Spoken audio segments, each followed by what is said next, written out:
Donc la présentation de ce matin concernait les enjeux de la maladie chronique à l'adolescence.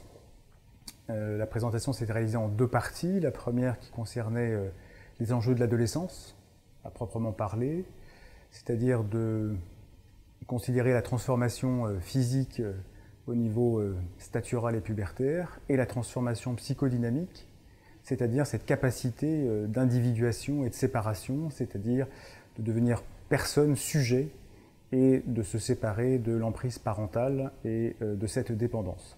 Vous nous avez notamment parlé dans la première partie de l'importance du cercle familial dans un contexte de crise d'adolescence. Qu'est-ce que vous pouvez nous en dire en quelques mots?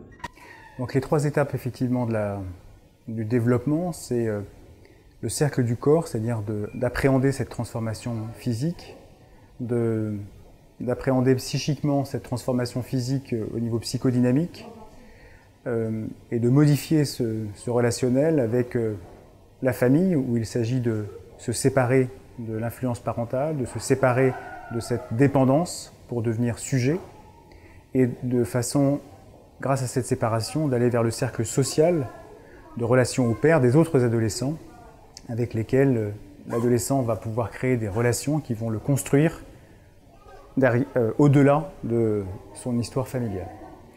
Alors ensuite, vous avez parlé dans une seconde partie des enjeux de la maladie chronique, notamment de l'impact psychologique. On a aussi entendu parler de nécessité de concilier le besoin d'indépendance et de dépendance au traitement. Qu'est-ce que vous pouvez nous en dire?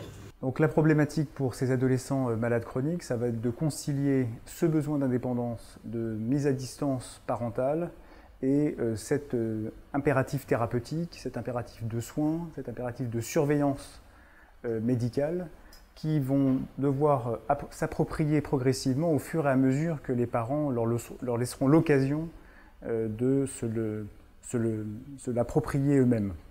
Et donc c'est tout cet enjeu thérapeutique qui va gêner cette distanciation à la famille, tout en gênant également le processus d'identification aux autres adolescents à travers une symptomatologie douloureuse, à travers une symptomatologie de handicap qui, stigmatisante et gênant l'image qu'ils ont d'eux-mêmes, va empêcher, modifier les relations possibles aux autres adolescents qui constituent le point d'ancrage qu'ils vont devoir atteindre en quittant l'enfance.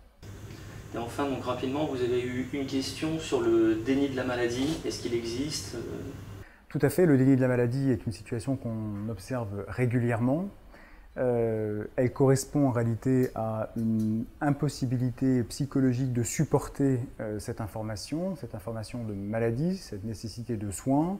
C'est un processus d'adaptation qui est à risque de difficultés de prise en charge et de traitement, qui doit faire l'objet progressivement de réexpliquer et de faire entendre à cet adolescent la situation, de façon à le mettre sur un projet de soins qu'il accepte, de façon à être acteur de sa prise en charge et de pouvoir convenir du soin dont il a besoin.